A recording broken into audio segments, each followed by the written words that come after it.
Hey, hello.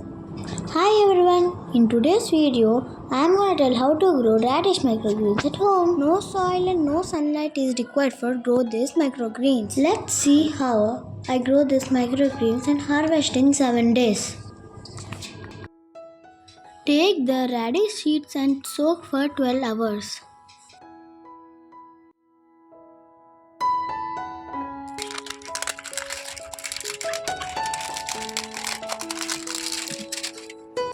Take the cocopeat block and add some water until it expands several times of its original size. This is the 9 by 2 inch grow bag for growing these microgreens. First fill the grow bag tray with small layer of moistened cocopeat.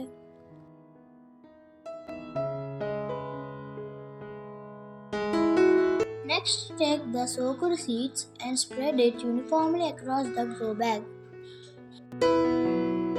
Sprinkle the water with spray bottle and cover the grow bag with cloth for 2 to 3 days. Usually, radish seeds get germinate in 2 days.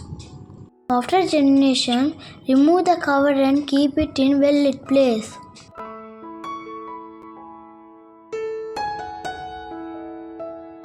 Sprinkle the water regularly once in a day or twice. In about 7 to 8 days, greens are ready to harvest.